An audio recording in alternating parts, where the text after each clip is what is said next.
Hello friends, welcome to Anup study zone. तो जैसा कि हम लोग संधि टॉपिक पढ़ रहे थे और संधि में हम लोग का स्वर संधि जो था कंप्लीट हो चुका था। तो एक बार हम रिवाइज कर लेते हैं कि स्वर संधि में हमने क्या क्या पढ़ा था। तो सबसे पहले हम लोगों ने क्या पढ़ा था, संधि। संधि की परिभाषा यानी संधि का जो सामान्य अर्थ था वो क्या था, जोड़।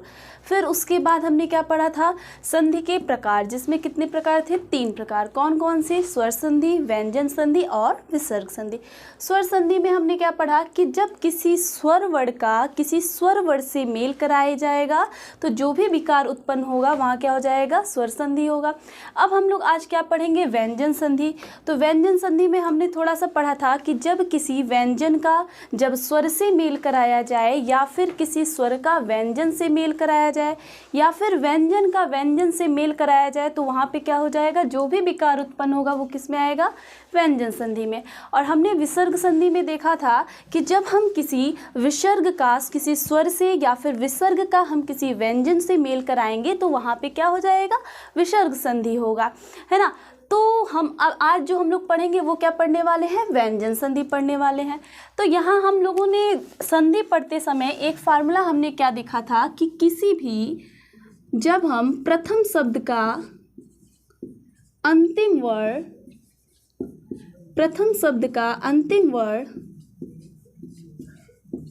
का मेल जब हम द्वितीय शब्द के प्रथम वर्ण से कराते हैं तो जो भी विकार उत्पन्न होता है वही क्या था, संधि था। द्वितीय शब्द का प्रथम वर्ण, तो यही क्या था, फार्मूला। और इसी को मिलाने से जो भी विकार उत्पन्न होगा वो क्या कहला रहा था, संधि कहला रहा था, है ना। तो अब यहीं पे हम लोग क्या पढ़ेंगे, व्यंजन संधि। तो व्यंजन संधि में क्या था, जैसे क्या था, सबसे पहले किसी व्यंजन का हम लोग क्या करेंगे, स्वर से मेल कराएंगे और फिर किसी व्यंजन का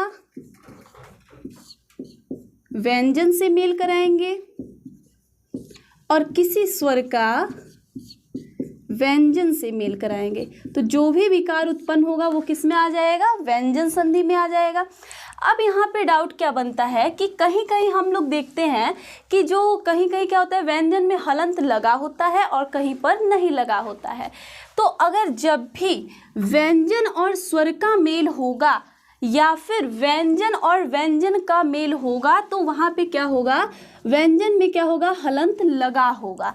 लेकिन जब स्वर का व्यंजन से मेल कराया जाएगा तो वहाँ पे जो हमारा अंतिम वर्ण होगा उसमें क्या होगा, हलंत नहीं लगा होगा। क्यों नहीं लगा होगा, अगर इस प्रकार से क लिखा है तो इसका मतलब उसे हम किस प्रकार से लिखते हैं, तोड़ के, क धन अ, और यही हमारा अ क्या है, अंतिम वर्ण है, यानी ये हमारा इसी में, ये इस क में अ क्या है, सम्मिलित है। तो इसलिए इसमें क्या हो जाएगा, हलंत नहीं लगा रहता। लेकिन जब हम इसका व्यंजन और स्वर का व्यंजन और व्यंजन से मेल कराएंगे तो वहाँ पे क्या होगा, हलंत लगेगा, ठीक है। अब व्यंजन संधि को पढ़ने से पहले, या तो देखा जाए संधि को ही पढ़ने से पहले हम लोगों को वर्णमाला का ज्ञान होना जरूरी है, क्योंकि बिना वर्णमाला के हम तो संधि पढ़ ही नहीं पाएंगे।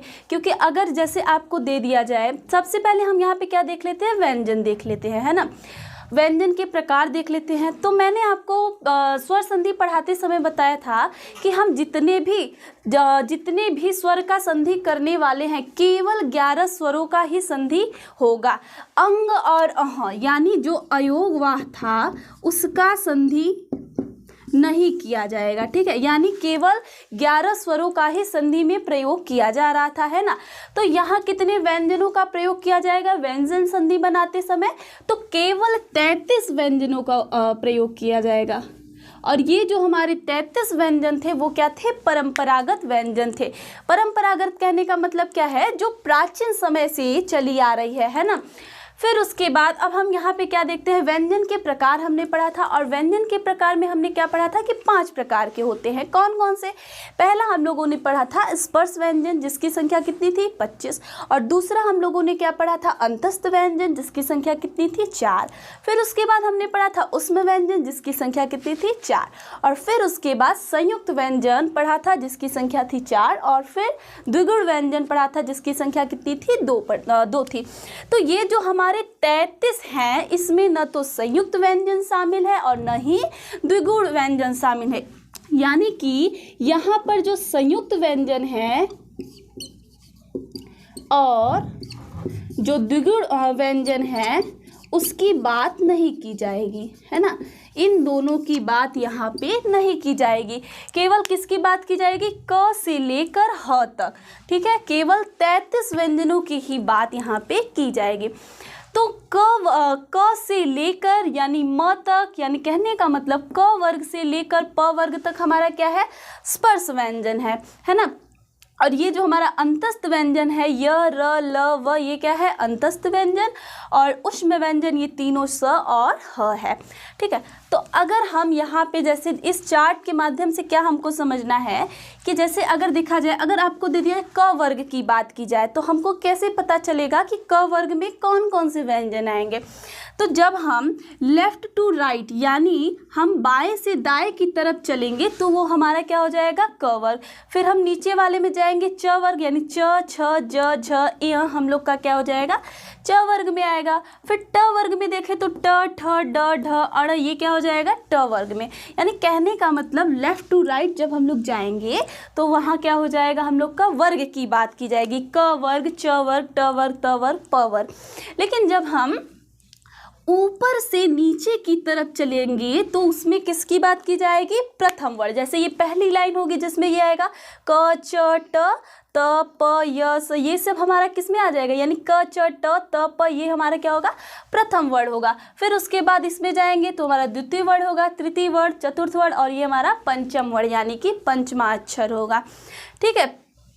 तो ये हमारा था व्यंजन जो कि हमको पढ़ना था। व्यंजन संधि पढ़ने से पहले थोड़ा सा समझना था। हम लोग इस चार्ट के माध्यम से क्या समझे, जैसे आपको अगर जैसे व्यंजन संधि के कुछ नियम होते हैं और उसमें आपको दे दिया जाए बनाने के लिए कि यदि पहले वर्ण का मेल किसी तीसरे वर्ण से कराया जाता है तो क्या होता है, जो पहला वर्ण होता है किस में परिवर्तित हो जाता है, तीसरे वर्ण में। अब ऐसे दे दिया गया ये नियम है ना, लेकिन आपको समझ में ही नहीं आया कि पहला वर्ण क्या होता है या फिर द्वितीय वर्ण या तृतीय वर्ण है क्या। तो इस माध्यम से, इस चार्ट के माध्यम से हम समझ सकते हैं प्रथम वर्ण कहने का मतलब है ये लाइन, द्वितीय वर्ण, तृतीय वर्ण और चतुर्थ वर्ण, इस प्रकार से, ठीक है। तो अब हम लोग क्या पढ़ेंगे, व्यंजन संधि बनाने के कुछ नियम। अब हम लोग क्या देखेंगे, व्यंजन संधि बनाने के नियम। तो पहला नियम क्या है कि जब किसी यानी कि जब हम पहले वर्ण का मेल कराएंगे किसी भी, यानी जैसे यहाँ पे दिया गया है स्वर या फिर तीसरे वर्ण से चौथे वर्ण से, तो वो किस में परिवर्तित हो जाएगा, हमेशा तीसरे, उसी वर्ग के तीसरे वर्ण में परिवर्तित हो जाएगा। यानी यहाँ पे आप लोग लिख लीजिएगा कि पहला जो है हम लोग का कि यदि किसी पहले वर्ण का तीसरे वर्ण में परिवर्तन, ठीक है।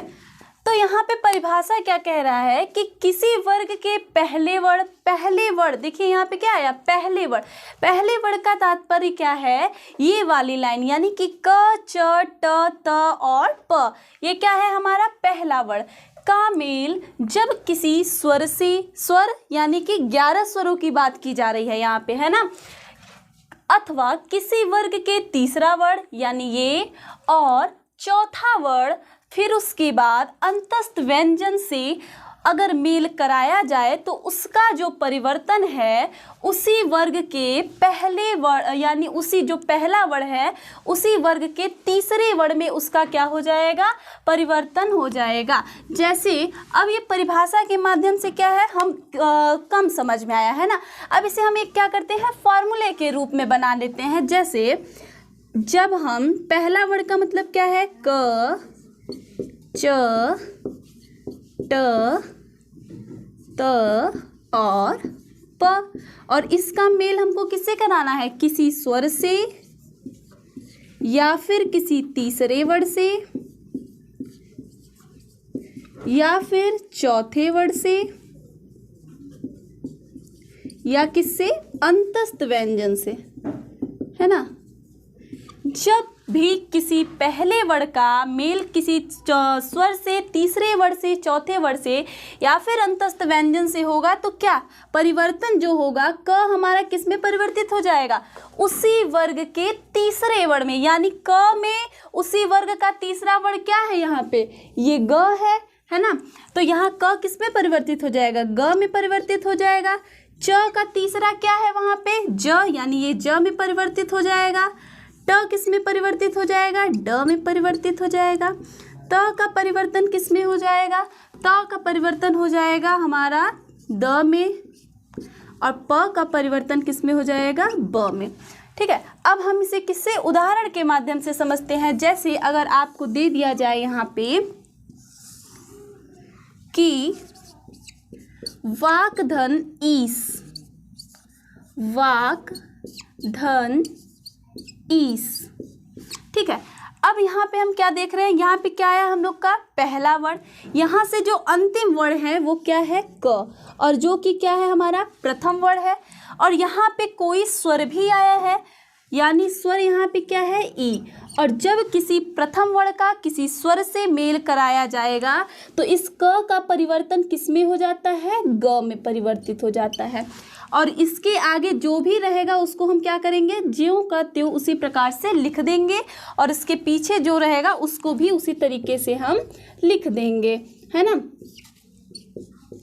तो जब ये ई ग से मिलेगा तो इस ग को क्या कर देगा, पूरा कर देगा, यानी ये यहाँ पे क्या हो जाएगा, गी हो जाएगा। तो यहाँ पे हमारा क्या बन गया, वागीस, है ना। अब दूसरा एग्जाम्पल देखते हैं, जैसे दिक धन विजय, दिक धन विजय। अब दिक धन विजय में हम देख रहे हैं दिक का अंतिम वर्ण क्या है, क, और इस विजय का जो है प्रथम वर्ण क्या है। अब इस विजय में बताइए ई प्रथम वर्ण होगा या फिर व प्रथम वर्ण होगा। तो अगर हम देखें इस विजय का हम क्या करें, वर्ण विच्छेद करें, तो वर्ण विच्छेद करने पर क्या आएगा, व धन ई धन ज धन अ धन य और धन अ। तो यहाँ पे हम लोग को जो प्रथम वर्ण मिल रहा है क्या मिल रहा है, व मिल रहा है, और जो कि क्या है अंतस्थ व्यंजन है। तो इसका मतलब क्या है कि ये क किस में परिवर्तित होने वाला है, ग में परिवर्तित हो जाएगा, है ना। और इसको हम पीछे का ज्यों का त्यों इसी प्रकार से क्या करेंगे, लिख देंगे, और आगे का भी हम ऐसे लिख देंगे, है ना। तो ये जब हमारा क्या बन जाएगा, यहाँ से दिग विजय। लेकिन ये जो ग है यहाँ पे आधा नहीं रहेगा, इसे क्या करेगा, जो पीछे का वर्ण है वो क्या करेगा, सहारा देगा, यानी यहाँ पे ये क्या बन जाएगा, दिग्विजय।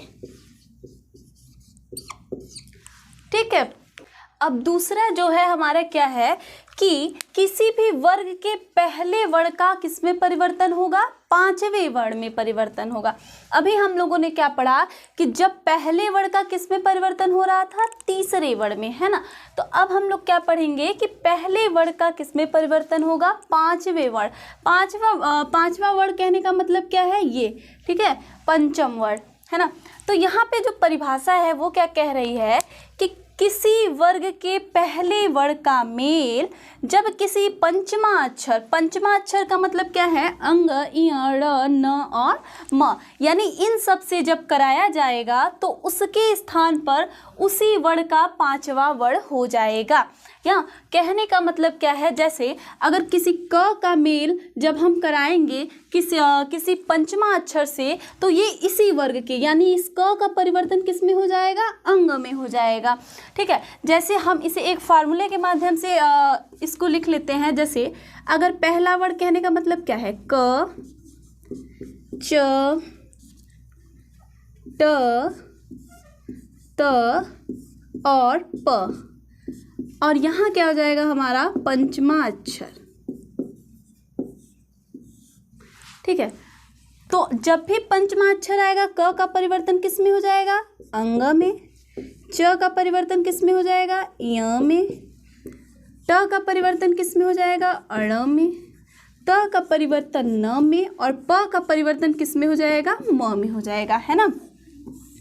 अब यहाँ से एक बात ध्यान देने योग्य है, जैसे क्या है यहाँ पे लिखा है पंचमाक्षर केवल न और म। इसका मतलब क्या है, केवल न और म क्यों लिखा गया है?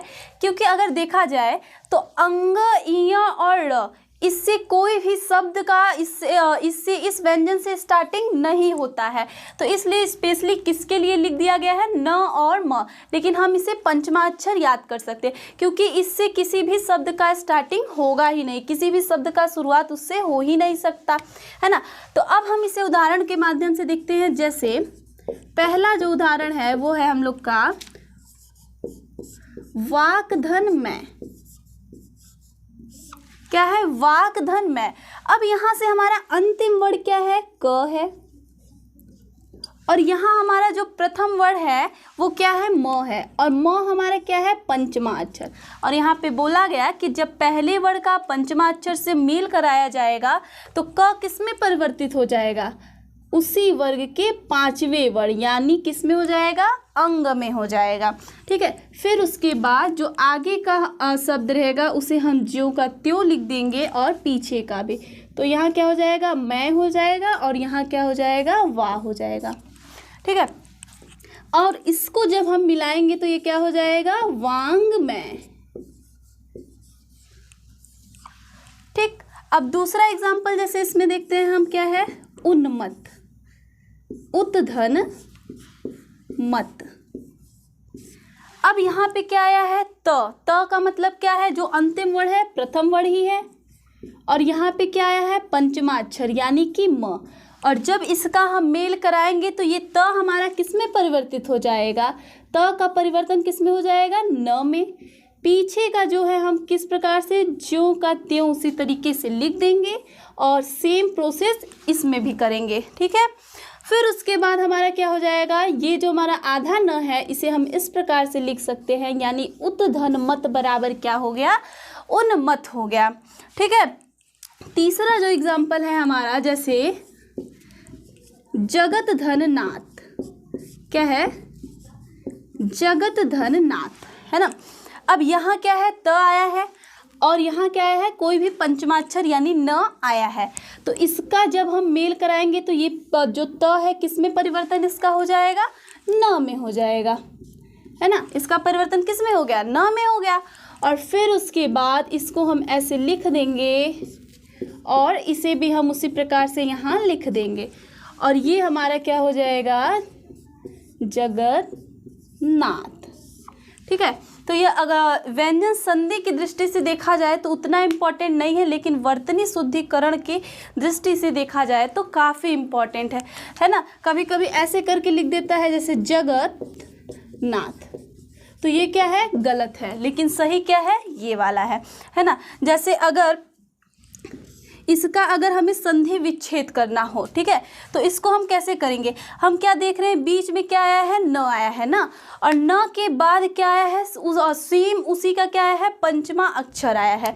ठीक है, तो यहाँ से हमारा दिमाग क्या काम करता है कि जो दूसरा नियम था, अगर हम उसमें पहले वर्ड को अगर हम पंचमा अक्षर से मिला रहे थे तो वो किस में परिवर्तित हो जा रहा था, उसी वर्ग के पांचवें वर्ड में परिवर्तित हो जा रहा था। यानी कहने का मतलब ये जो न आया होगा यहाँ चूंकि पंचमा अक्षर है ना, तो इसका जो प्रथम वर्ड, इस न का प्रथम वर्ड क्या होता है, त होता है, यानी इस न के स्थान पे हम क्या लिख सकते हैं, जगत लिख सकते हैं, है ना। अब हम देख रहे हैं यहाँ पे हमारा क्या पहला वर्ड आ गया, और अंतिम वर्ड में क्या होना चाहिए, पंचमा अक्षर, इसके जो प्रथम वर्ड में है पंचमा अक्षर होना चाहिए। तो यहाँ से बचा क्या, नाथ, यानी ये इसका क्या हो गया, संधि विच्छेद हो गया, जगत धन नाथ। ठीक है, अब अगर देखा जाए तो व्यंजन संधि में विशेष रूप से यही दो संधि के नियम थे व्यंजन संधि के लिए। अब हम लोग कुछ विशेष नियम पढ़ेंगे व्यंजन संधि के लिए, जैसे छ संबंधी नियम क्या है, म संबंधी नियम क्या है, और त संबंधी नियम क्या है ना। तो छ संबंधी नियम के लिए हम लोग को केवल एक नियम पढ़ना है। ठीक है, तो यहाँ पे परिभाषा क्या कहती है, जैसे किसी भी ह्रस्व या लघु स्वर, तो ह्रस्व या लघु स्वर का मतलब क्या है, अ, ई और ऊ से यहाँ पे होगा, है ना, जैसा कि हम लोगों ने वर्णमाला में पढ़ा था। फिर उसके बाद या आ का मेल जब हम किससे कराएंगे, छ से कराएंगे, तो क्या होगा, जो छ से पहले क्या किया जाता है, च जोड़ दिया जाता है। जैसे अगर यहाँ हम फार्मूला बनाएं, जैसे क्या था, ह्रस्व स्वर। ह्रस्व स्वर का मतलब क्या है, यहाँ पे अ, ई और उ, या फिर आ का मेल किससे कराएंगे, छ से कराएंगे, है ना। तो जो हमारा क्या, छ से पहले क्या जोड़ दिया जाता है, च, यानी इन दोनों का जब मेल कराया जाएगा तो इस छ से पहले क्या जोड़ दिया जाएगा, च, और जो इसके पहले रहेगा उसे हम ज्यों का त्यों उसी प्रकार से लिख देंगे। ठीक है, या तो हम इसे ऐसे शॉर्ट में लिख सकते हैं कि जब स्वर का मेल छ से कराया जाएगा तो इस प्रकार से बन जाएगा। ठीक है, अब हम इसे उदाहरण के माध्यम से समझते हैं, है ना, ज़्यादा बेटर समझ में आएगा। जैसे अगर यहाँ पे देखा जाए अनुधन छेद, ठीक, अब यहाँ पे क्या आया है, अनु, इसका मतलब इसका अंतिम वर्ण क्या है, अगर हम इसको तोड़े तो न धन ऊ बनेगा। तो यहाँ पे जो हमारा अंतिम वर्ण निकल रहा है वो क्या है, ह्रस्व स्वर है, यानी यहाँ हमको ह्रस्व स्वर मिल गया। अब यहाँ पे क्या है, छ है, यहाँ जो हमारा प्रथम वर्ण है वो क्या है, छ, और जब भी किसी ह्रस्व स्वर का मेल अगर हम छ से कराते हैं तो उसका परिवर्तन किस में हो जाता है, आधा च में हो जाएगा, और छ हम ज्यों का त्यों लिख देंगे, यानी यहाँ क्या हो जाएगा, आधा च हो जाएगा, और यहाँ क्या हो जाएगा, इसे हम ज्यों का त्यों लिख देंगे। ठीक है, अब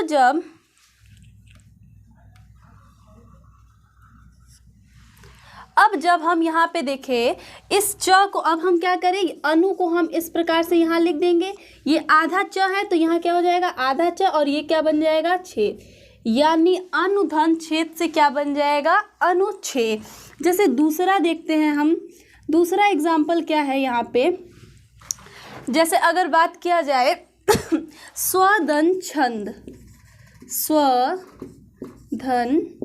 छंद, अब यहाँ पे जो हमारा अंतिम वर्ण है वो क्या आया है, अ आया है कि नहीं। इस व को जब हम ऐसे तोड़ के लिखेंगे तो क्या होगा, व धन अ होगा, और ये अ हमारा पे क्या है, यहाँ पे ह्रस्व स्वर है, और इस ह्रस्व स्वर का मेल किससे कराया जा रहा है, छ से कराया जा रहा है, तो यानी ये किस में परिवर्तित हो जाएगा, च में परिवर्तित हो जाएगा। फिर इसे हम यहाँ ज्यों का त्यों उसी प्रकार से लिख देंगे, यानी ये मिलकर यहाँ पे क्या बन जाएगा, स्वच्छंद। ठीक है, तो ये यहाँ पे क्या हो गया, स्वच्छंद। अब हम लोग क्या देखेंगे, म संबंधी नियम, है ना।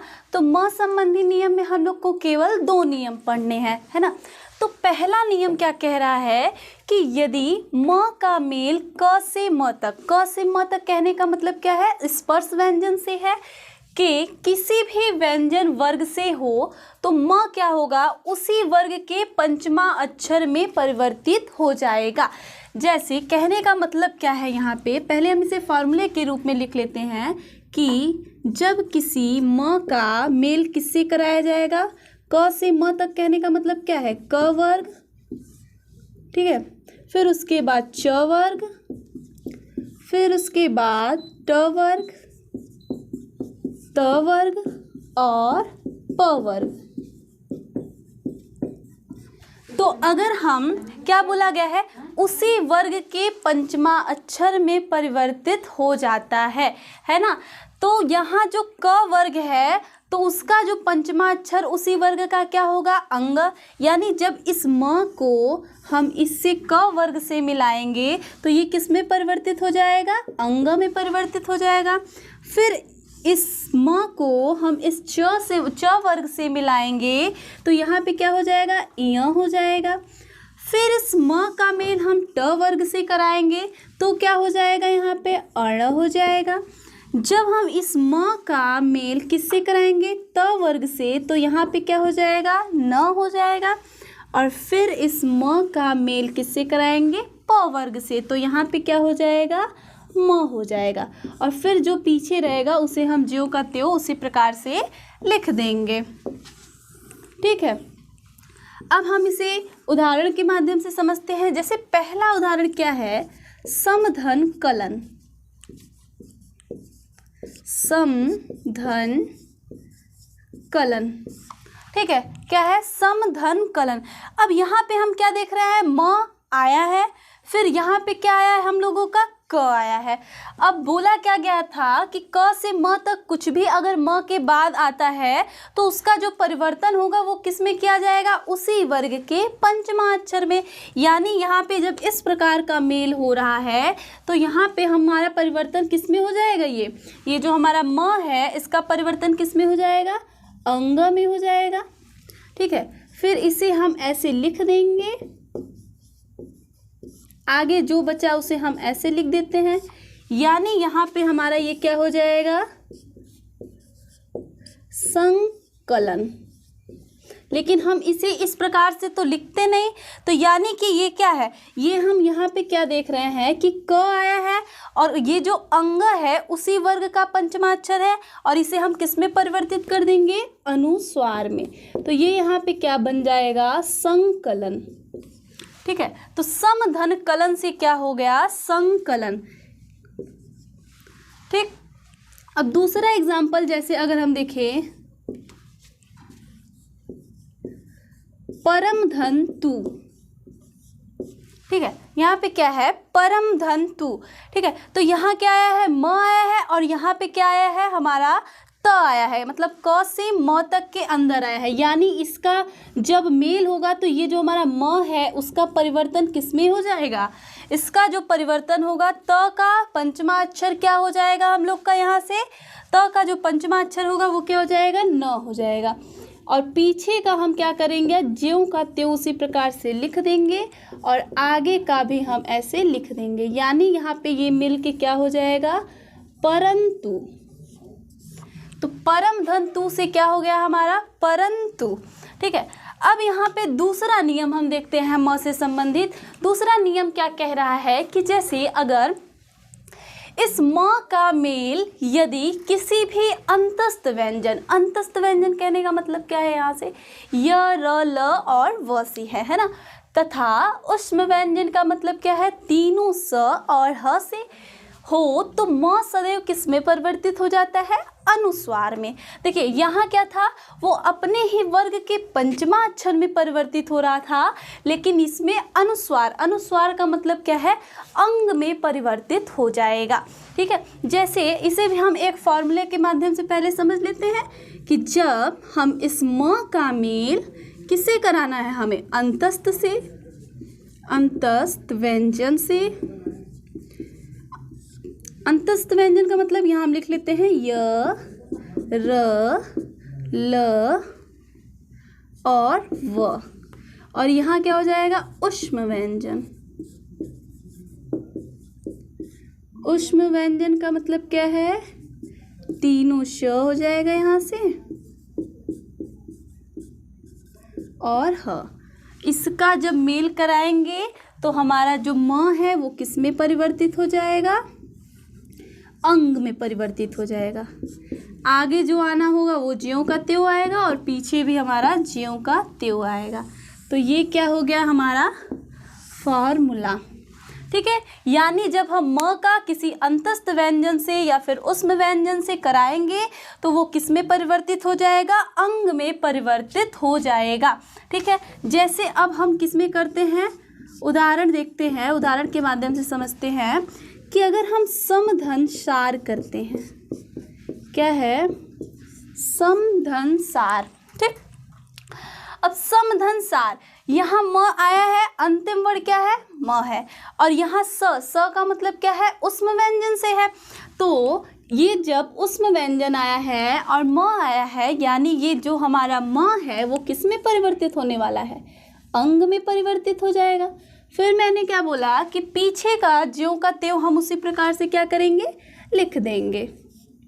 और आगे का भी हम उसी प्रकार से यहाँ पे लिख देंगे।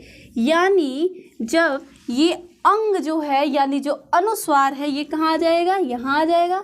तो यहाँ से समधन सार से क्या बनने वाला है, संसार। ठीक है, जैसे दूसरा एक एग्जांपल और देखते हैं हम। दूसरा है समधन यम।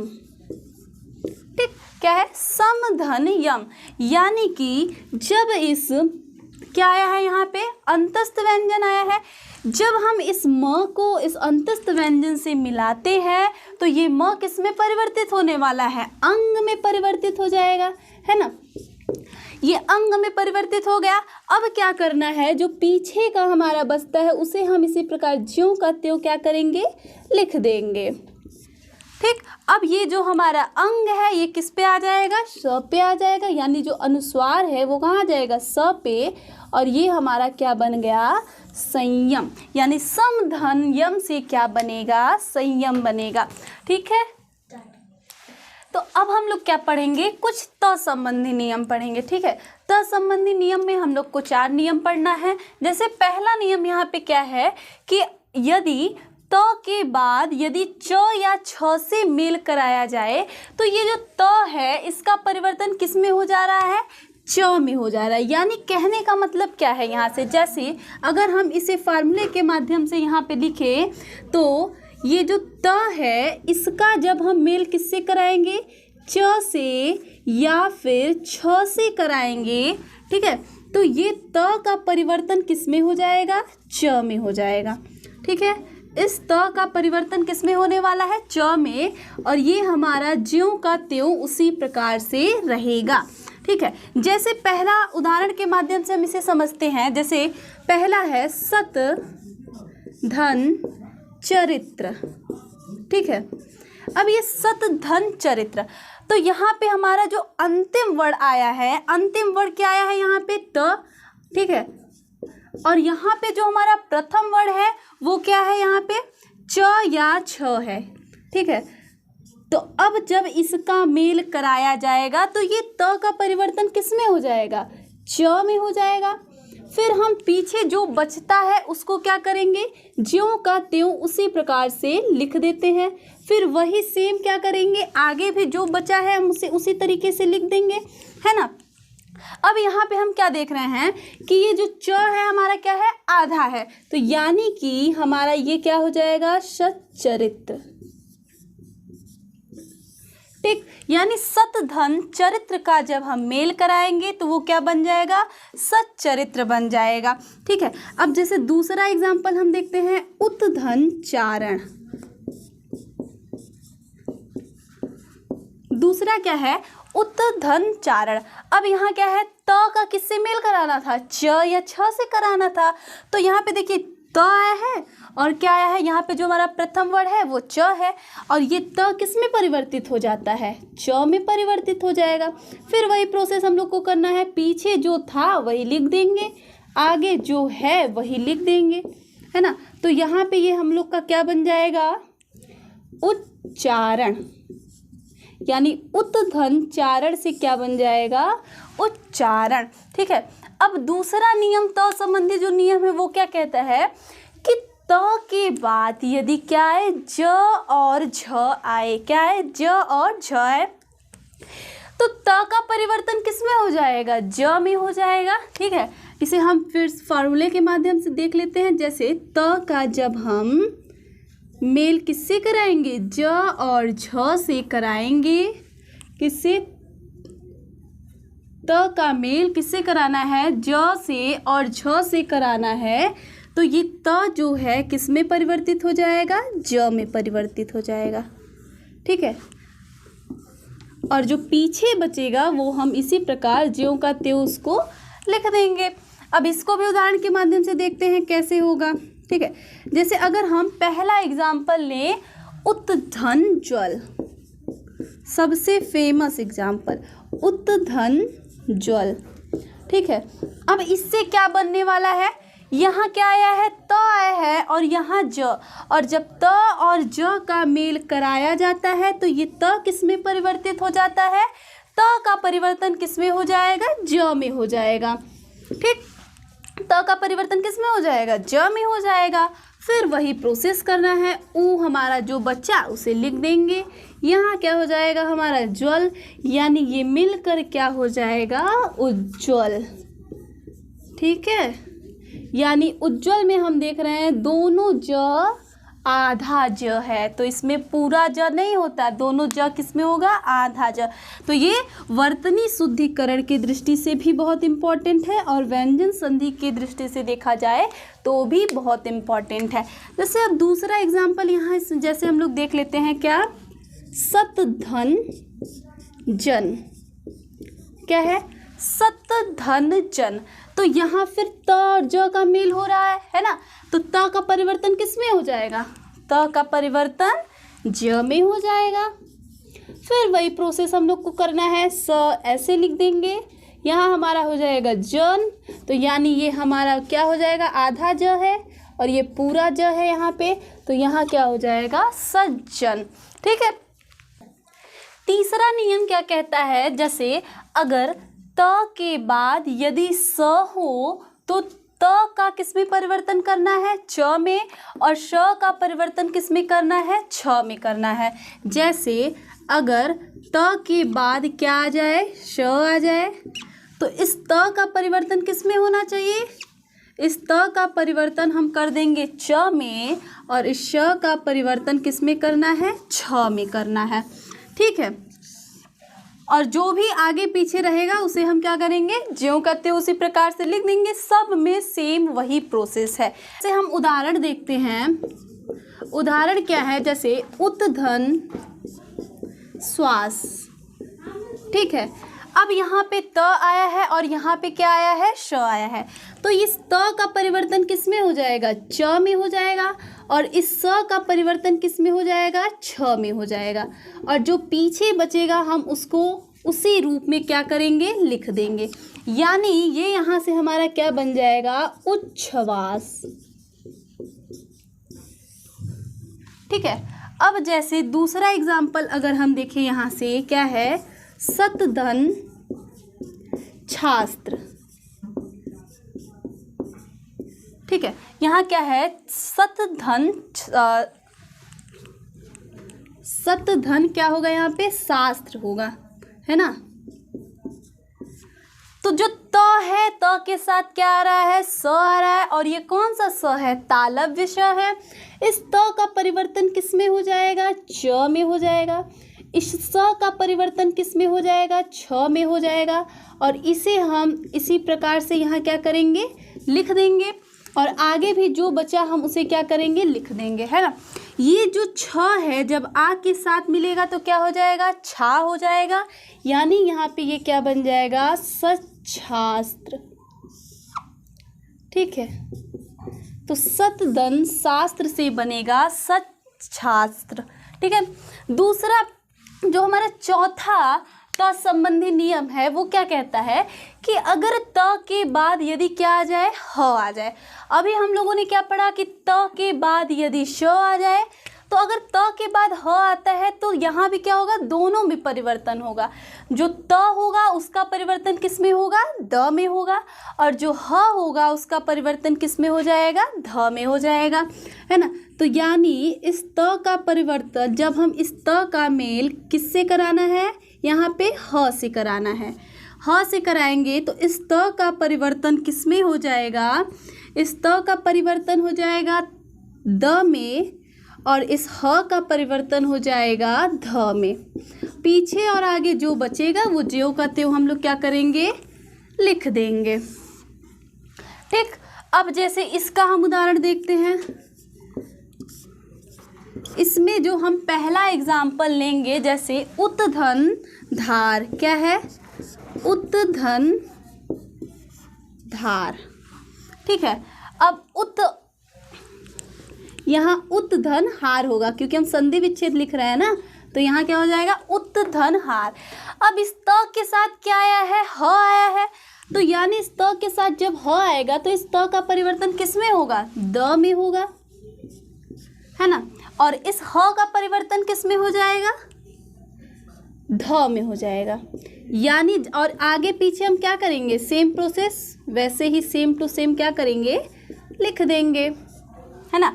तो यहाँ पे ये क्या हो जाएगा हमारा ये क्या होगा, इस ध के साथ मिलेगा तो उद्धार, लेकिन हमें इस रूप में हम लिखते नहीं हैं, यानी यहाँ पे क्या हो जाएगा, ये जो द है इस पे ध क्या हो जाएगा, इस प्रकार से उद्धार हो जाएगा।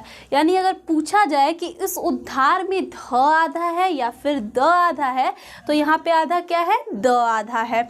ठीक है, इस प्रकार से अब हम जैसे दूसरा एग्जाम्पल देखते हैं।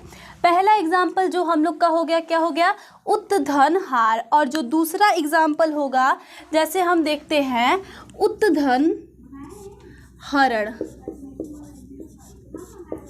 ठीक है, अब इस त के साथ क्या आया है, ह आया है, यानी इस त का परिवर्तन किस में होने वाला है, इस त का परिवर्तन किस में हो जाएगा, द में, और इस ध का परिवर्तन किस में होगा, ध में। पीछे का सेम टू सेम क्या करना है, लिखना है, और आगे का भी क्या करेंगे, लिख देंगे। तो यहाँ पे क्या हो जाएगा हमारा उद्ध, ये क्यों क्या है, इस ध को क्या करेगा पूरा, तो उद्धरण हो जाएगा, यानी इसको हम किस रूप में लिखेंगे, उद्धरण। ठीक है, तो व्यंजन संधि में केवल इतना ही था। तो व्यंजन संधि जो टॉपिक था हम लोग का कंप्लीट हो गया। अब इसके बाद जो हम लोग का क्लास होगा वो क्या होगा, इसका जो अगला यानी संधि का जो अगला प्रकार था विसर्ग संधि। तो नेक्स्ट जो क्लास हम लोग की होगी उसमें हम लोग क्या पढ़ने वाले हैं, विसर्ग संधि पढ़ेंगे। तो आज का जो टॉपिक था यहीं पे समाप्त होता है। अब मैं मिलूंगी आपसे नेक्स्ट क्लास में।